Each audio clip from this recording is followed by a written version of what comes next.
Bienvenue dans Powerful Reborn, le podcast où l'on explore ensemble les émotions, le mindset et le développement personnel. Je m'appelle Maëlle, hypnothérapeute et coach en dev perso, et ma mission est d'accompagner les humains en quête de paix intérieure et d'amour de soi à guérir leurs blessures émotionnelles. Hello et bienvenue dans ce nouvel épisode. J'espère que tu as la forme aujourd'hui, j'espère que tu vas bien, que tu pètes le feu, que tu es heureux, que tu es heureuse. Et si c'est pas le cas, c'est ok aussi. Bienvenue en tout cas dans Powerful Reborn. J'allais faire l'ancienne intro, punaise. Waouh, non. Juste, on est dans Powerful Reborn, tout va bien. Et je vais aujourd'hui aborder un sujet que j'ai trouvé méga intéressant. C'est quelque chose qui s'est passé en commentaire sur mes réseaux. Et j'avais tellement envie de te partager ça que du coup, j'ai choisi d'en faire un épisode de podcast. Le sujet, on va poser d'abord le topic. Alors, le topic, je parlais dans un dernier réel, un précédent réel, je parlais de la sexualité, à quel point pour moi c'était sacré, etc. Et qu'aujourd'hui c'était assez différent. Sauf que le temps, en fait, le moment où j'ai tourné ce réel, j'avais une tenue tout à fait lambda pour Bali. Voilà, j'avais un jean, un petit haut, bref. Sauf que j'utilise une position dans mes réels où je suis un petit peu penchée vers l'avant et du coup ça me faisait un très gros décolleté.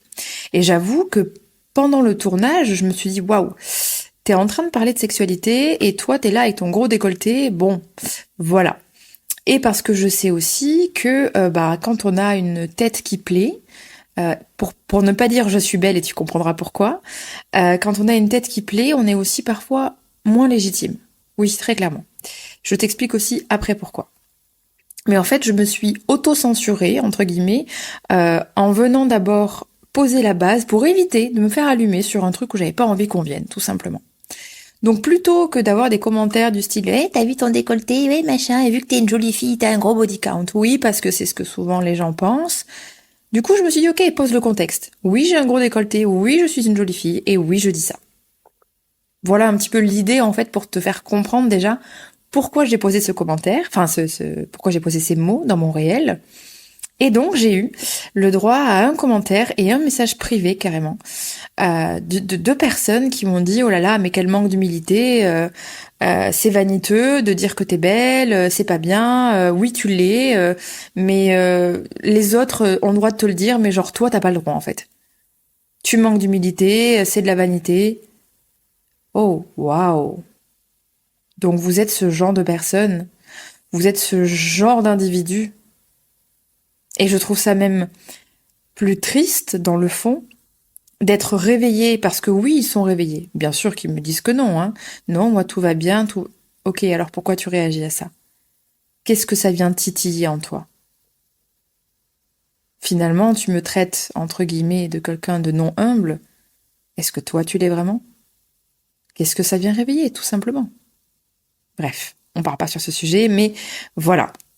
À ce moment-là, moi, je suis pas du tout en plus je suis pas touchée par ce genre de commentaires, je m'en fous, mais juste je suis choquée en fait. Je suis choquée par comment on peut pointer du doigt une personne qui s'envoie juste de l'amour. Et pour le coup, une personne qui s'est juste protégée. Parce que oui, comme j'ai dit, quand on a une tête qui plaît, et qu'on pose des mots, et qu'on est une femme, et attention, je ne pointe pas les hommes, parce que je me fais autant éclater des deux côtés, hein, homme ou femme, quand on a une jolie tête, on est moins légitime. Et je trouve ça horrible.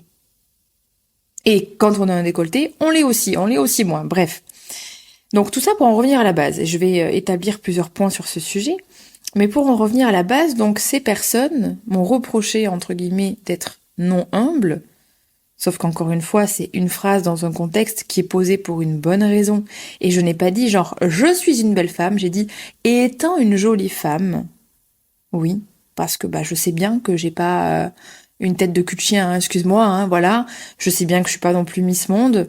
Et justement, s'il y a bien quelque chose qui fait partie de ma vie aujourd'hui, enfin qui a toujours été dans mon caractère, dans mes valeurs, dans ma personne, c'est l'humilité. J'ai toujours dit, je ne suis personne, je suis qu'une élève de la vie. Déjà, point final. Et c'est pareil que ce soit physiquement, mentalement. Point final. Je ne suis personne, vous êtes personne, et en même temps, nous sommes tous quelqu'un. Voilà. Mais en fait, à un moment donné, il faut pas non plus te laisser, je ne sais quoi là, bref, partir dans tous les sens et te prendre pour ce que tu n'es pas. Et j'ai envie de te dire, c'est très bête. Mais si j'avais eu une tête plus simple, enfin plus lambda, du style moins attirante, et si je n'avais pas eu... Bon, le décolleté, je pense pas qu'il est gêné, mais si j'avais eu une tête beaucoup plus basique, et que j'avais dit cette phrase, vous savez ce qu'on m'aurait dit? On m'aurait dit, c'est bien, tu te fais confiance, t'as raison. Eh oui. Oui, c'est des fois on parle de ce beauty privilege là, sauf qu'il ne l'est pas toujours, en fait, bien au contraire, et souvent c'est un piège. Je reprends l'exemple par rapport à du coaching.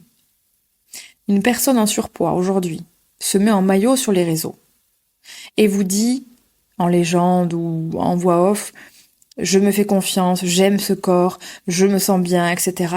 Vous allez voir le nombre de commentaires de personnes qui vont dire c'est trop bien, t'as raison, fais-toi confiance parce que tu es belle. Mettez la même situation avec une nana qui est archigolée et qui est en maillot, on va lui dire tu te la pètes. C'est pas bien de se la péter comme ça, il y a des gens qui sont en surpoids. Pardon? Et ça, je l'ai déjà vu.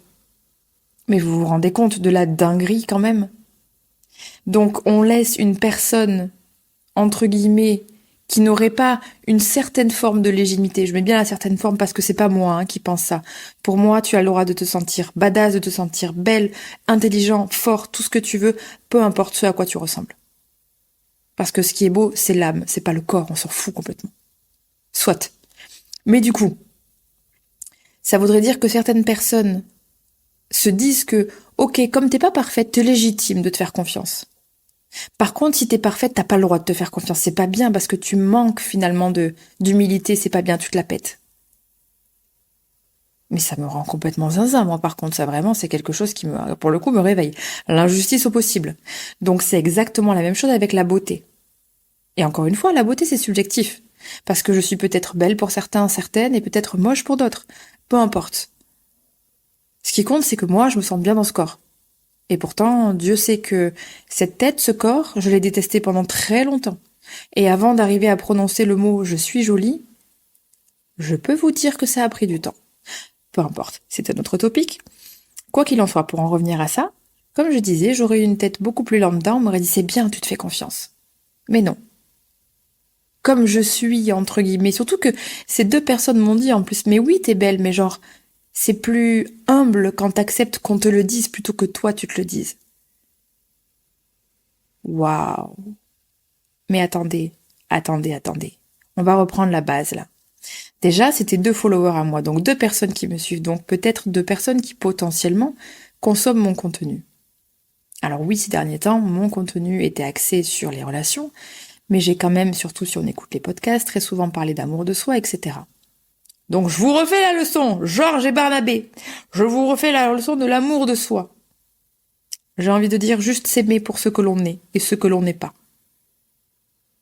Et donc, vos petits égos sont frictionnés parce que j'ai prononcé de jolis mots à mon égard, parce que je me suis fait confiance. Vous êtes frictionnés par ça. Vous avez un sérieux problème, les gars. Vous avez besoin d'aide, clairement. Allez vous faire thérapiser, hein. Non, franchement, à un moment donné, je me dis, oh, punaise. Mais par contre, le plus drôle, et ça, vous l'aurez remarqué, j'en suis persuadée, ça vous est déjà arrivé dans vos vies, quelqu'un qui dit « Oui, mais de toute façon, je suis moche, de toute façon, je suis gros, de toute façon, je suis ci, de toute façon, je suis là, je suis pas assez, je suis nul. » Ça choque personne. Alors que c'est choquant parce que la personne est en désamour total. Et par contre, une personne qui va être dans l'amour de soi, ça choque. Attendez, je crois qu'il y a un petit problème. Les calculs ne sont pas bons, Kevin. Là, clairement. Il y a un problème dans l'équation, là. Comme je disais en story aussi juste avant, c'est pareil. Quand j'étais coach sportif, on me regardait comme un ovni parce que je mangeais sainement. Mais ça ne choquait pas de voir Martine avec sa ratatouille mélangée à un burger, mélangée à des frosties, et puis l'apéro tous les soirs, et vas-y, la clope et tout. Ça choquait personne. Par contre, moi, je choquais avec quelque chose de clean. Donc finalement, le bon français de base, qui ne se remet pas en question, parce que c'est quand même aussi un phénomène sociétal, d'être si négatif, etc. Voilà, soyons clairs là-dessus. Donc le bon français de base se dit, enfin, est choqué par quelque chose de sain, mais par contre n'est pas choqué par quelque chose de malsain. Ça en dit long sur la société. Ça en dit très très long sur la société. Et je sais pas pour vous, mais moi je trouve ça choquant. Encore une fois, quand je dis choquant, c'est parce que c'est limpide en fait. Il y en a un, même celui qui a commenté, qui m'a dit oui, donc bientôt on va dire je suis intelligente et je suis incroyable. Mais bien sûr, dude, bien sûr que je suis intelligente et incroyable. Mais je suis aussi tout l'inverse. Je suis aussi parfois peut-être bête et parfois pas incroyable. Et Dieu sait que je connais mes parts d'ombre et que je suis capable de les citer. Et je l'ai déjà fait dans d'autres podcasts, etc. Bref, c'est pas le sujet encore une fois. Mais il était hilarant avec son message. En me disant, donc bientôt, tu vas dire que tu es intelligente et incroyable. Mais heureusement, en fait, parce que si c'est pas toi qui te le dis, qui va te le dire? Et donc si tu attends juste ça de l'extérieur, si jamais personne te le dit, donc tu ne te valorises pas, donc tu ne t'aimes pas, tu ne t'estimes pas, il y a un vrai problème. Je pense que tu te détestes tellement que l'amour que je me suis envoyé t'a trigger tellement fort que t'es venu laisser un commentaire en me disant « Oui, c'est se regarder le nombril. » Ah ouais. Ah ouais, vraiment, des fois j'attire la misère du monde. Non pas pour être méchante, mais parce que ça me choque en fait. Je me dis, de toute façon, c'est typiquement français. Que ça aille ou que ça n'aille pas, il y aura toujours un truc à dire. Et c'est ok en soi, il y a vraiment pas de problème. Je suis vraiment pas contre ça, c'est pas le souci. Mais juste, j'avais envie en fait de soulever ce sujet parce que, en fait, aujourd'hui, et j'ai été à cette position aussi, on est mal à l'aise de se donner des compliments à voix haute devant les autres. Mais vous imaginez la dinguerie? Genre, même moi la première, je sais qu'à l'époque, j'aurais vu une femme dire « Oui, de toute façon, je suis une belle femme », je me serais dit « Mais pour qui elle se prend, elle ?» J'aurais eu la même réaction que ce monsieur. C'est pour ça que je me considère aussi la bonne française de base, qui a juste évolué, tout simplement. Mais à l'époque, je pensais comme ça aussi. Pourquoi? Non pas qu'elle n'était pas légitime, mais parce que moi, je n'arrivais pas à me parler comme ça. Et je n'arrivais pas à assumer devant tout le monde et à dire « Je suis une belle femme, je m'aime ». C'est juste ça. Bien sûr, ces personnes ne seront jamais d'accord avec ça, auront un ego tellement, tellement costaud qu'ils ne reconnaîtront pas ça. C'est pas grave. Moi, j'ai capté. C'est le principal. Et de toute façon, on se fiche du résultat. Ce qui importe, c'est surtout que vous, de l'autre côté, ceux qui m'écoutent et ceux qui ont foi en ce que je raconte, autorisez-vous à vous saucer comme ça, en fait, parce que c'est méga important, parce que l'amour de soi vient de soi. Vous n'avez pas à attendre de l'extérieur, et parce que, comme je l'ai dit, si justement vous attendez de l'extérieur, mais c'est bancal. Et en fait, vous êtes complètement hermétique au bon et au moins bon. Ça veut dire que votre valeur, votre estime dépend de ce qu'on vous dit. Bien sûr que non. Bien au contraire. Reconnaissez et dites-le à voix haute. Que vous êtes fort, que vous êtes beau, que vous êtes intelligent, que vous êtes malin, que vous êtes généreux, que vous êtes bienveillant. Reconnaissez-le, en fait. Si c'est le cas et si c'est ce que vous êtes, n'ayez pas honte de le reconnaître. Pourquoi ce serait une honte de dire « je me trouve belle » ? Vraiment, allô, réveillez-vous, quoi. Par contre, on n'a pas de mal en général à dire « oui, mais je suis ci, je suis ça » en négatif. Ah, y a pas de souci. Mais justement, il serait temps d'échanger un petit peu la balance. Et c'est vraiment la raison de ce podcast, c'est que j'avais envie de vraiment vous pousser à vous autoriser à faire ça. Parce que c'est trop important, parce que c'est le début de l'amour de soi, en fait. Le self-love, c'est pas seulement prendre un petit bain, faire un peu de méditation, un petit massage. Non, c'est aussi, comme je le dis très souvent, s'aimer pour ce qu'on est et ce qu'on n'est pas, pour le beau et le moins beau, mais surtout assumer, en fait. Et aujourd'hui, je le dis, oui, je me trouve belle. Et pourtant, je ne suis pas parfaite. Et quand je dis ça, je n'ai pas de manque d'humilité. Parce que le manque d'humilité, c'est écraser l'autre. Clairement. Si on regarde vraiment la version, enfin la définition de l'humilité, c'est en gros quelqu'un qui pète au-dessus de ses moyens, pour dire en gros. C'est pas le cas quand je dis ça. Et peu importe ce à quoi je ressemble et ce que je, finalement, ce que je comment dire, j'ai du mal à trouver le mot, ce que je dégage, voilà, par rapport au regard de l'autre, à l'extérieur, peu importe. Je me trouve belle, point barre. Je suis intelligente, point barre. Je suis fantastique, point barre. Mais aussi parfois je suis égoïste, aussi. Et parfois je suis de mauvaise foi, aussi. Et parfois je suis têtue. Et parfois je ne suis pas généreuse. Peu importe, on peut aller loin comme ça, dans les deux côtés. Le principal c'est de se connaître. Mais pourquoi on aurait le droit, entre guillemets, d'assumer le moche et de ne pas assumer le beau? Parce que cette putain de société nous a dit en gros, brille mais pas trop. Sois belle, sois beau, mais pas trop. Par contre, travaille plus pour gagner plus. Voilà, la douleur, le compliqué. Oh là là, mon Dieu, tu m'étonnes que je me suis barrée de ce pays. Mon Dieu. Enfin, pardon, mais en fait, c'est une représentation tellement claire. Sois heureux, mais pas trop. Mais si, putain, sois heureux, crie-le sur tous les toits, sors dans la rue, danse, chante, mais vis la vie, en fait. Enlève cette olive là, mon Dieu, et parce qu'on est tous des coincés du cul à la base dans ce pays, et on trouve ça gênant. Quelqu'un d'heureux, quelqu'un de joyeux, ça nous gêne souvent. Vous savez, une des leçons que ma mère, une des plus grandes leçons même, je dirais, que ma mère m'a apprise, c'est nourrir son enfant intérieur. Je te mets le contexte. Ma mère, c'est quelqu'un qui, depuis très longtemps, a toujours écouté ses envies dans l'instant. J'ai envie de danser, je vais danser. J'ai envie de parler à cette personne, je parle à cette personne. J'ai envie de faire la con, je fais la con, peu importe. Et moi, en tant qu'adolescente, en tant que jeune femme, et jusqu'à pas très très longtemps en termes d'années, je veux dire, putain, la honte et tout, putain, je suis gênée, oh, ma mère, elle danse devant tout le monde, oh putain, elle parle encore à des inconnus, oh putain. Mais en fait, le problème, c'était pas elle. C'est la putain d'olive qu'il y avait dans le fond de mon rectum, en fait. Parce que moi, je ne m'autorisais pas à parler à ces gens. Parce que moi, je ne m'autorisais pas à danser devant tout le monde. Alors que dans le fond, j'en mourais d'envie. Elle me renvoyait, en fait, une incapacité de quelque chose. Point final. Et vous savez quoi, aujourd'hui, je veux être ma mère. Je veux danser devant des milliers de gens et en avoir rien à foutre. Je veux parler à cet inconnu et peut-être faire la con en pleine rue et en avoir rien à foutre. Parce que finalement, c'est là la liberté. C'est ça la grande liberté. C'est juste faire les choses, s'écouter, se nourrir et en avoir putain de rien à foutre de ce que pensent les autres.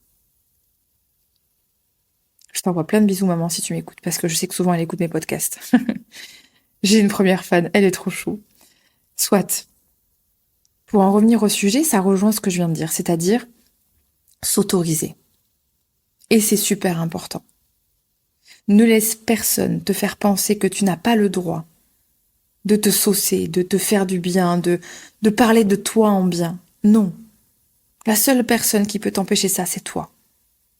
Et tu n'as besoin de l'autorisation de personne. Et tu vois, finalement, c'est intéressant parce que ces commentaires m'ont ouvert l'esprit sur quelque chose que je te partage du coup là dans ce podcast. Et je trouve ça super cool parce que finalement, c'est un sujet que j'aurais peut-être pas pensé à développer si j'avais pas eu ce genre de commentaires. Donc merci à eux parce que pour le coup, c'est des insights peut-être différents que je t'apporte et j'en suis ravie si c'est le cas. Et de notre côté, je me dis, ça représente bien aussi, voilà, ce pays qui part en couille. Bon, certes, le monde part en couille, mais je crois vraiment que ce pays part en couille. Où on valorise tellement le négatif, le compliqué, le soit discret, soit ci, soit là. Et par contre, on rejette les gens qui s'aiment, qui sont heureux.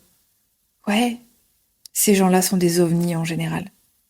Tu sais, quand t'es dans la rue, là, et des fois, il y a des gens qui se filment, et dans la rue, tu vas voir des personnes qui vont danser et tout. Bon, il y a une personne sur 1000 qui vont faire ça. Et la plupart des gens vont dire, oh là là, mais qu'est-ce qu'il fait ce zinzin, là, il se tape la honte. Ce zinzin, il a tout compris. Ce zinzin, c'est peut-être le seul heureux parmi les 1000 personnes qui sont dans la rue. Parce qu'il s'autorise, parce qu'il se nourrit, et parce qu'il en a rien à foutre. Et moi, je trouve ça extraordinaire.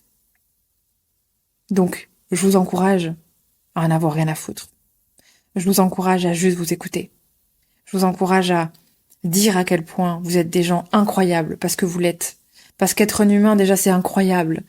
Et dites-le à haute voix, dites-le fort, dites-le profondément, dites-le passionnément, dites-le avec amour, dites-le en rigolant, dites-le en souriant, mais dites-le, putain, dites-le. Parce que, qu'est-ce que serait la vie sans tout ça? Vraiment. Et ne vous laissez pas atteindre par ce genre de choses. Vous voyez, pour le coup, je le transforme. Ces commentaires, ces messages, je m'en fous. Par contre, c'est intéressant. Oui, ça a réveillé quelque chose. Ça a réveillé la blessure d'injustice, mais ça n'a pas touché à mes valeurs, à qui je suis, parce que je m'en fous. Mais par contre, j'ai choisi de le transformer, de vous le transmettre, et d'en faire quelque chose de beau, finalement. Mais j'insiste là-dessus, vraiment. Autorisez-vous. Soyez juste vous, vraiment. C'est déjà tellement assez. Et il n'y a pas besoin de plus. Mais rappelez-vous toujours que, peu importe ce que vous allez faire, les gens auront toujours quelque chose à redire. Et de toute façon, la critique, le jugement sera toujours là. Peu importe ce que vous faites. Et ne laissez pas l'extérieur définir votre estime, vos valeurs, qui vous êtes. Juste parce qu'il y a un petit manque de confiance ou parce que blessure, parce que peu importe. Vous êtes tous géniaux. Agissez comme tel. Vraiment. Voilà. C'était le petit mot de la fin. Ce fut un podcast très enjoué, je trouve. Ma voix était assez... Waouh. J'ai senti la nuance dans ma voix, dans ce podcast. J'avais juste envie de poser ça et surtout de te donner tout ce love, toute cette good vibe et peut-être ces insights qui vont te permettre de t'autoriser à juste poser les mots sur des choses qui sont réelles et à être toi, tout simplement. Voilà, donc j'ai été très contente de te partager ça. Et puis, comme toujours, on se retrouve lundi prochain, en tout cas chaque semaine pour un nouvel épisode. Et d'ici là, prends soin de toi, enjoy la vie, kiffe et sois juste heureux, heureuse. À très bientôt, salut!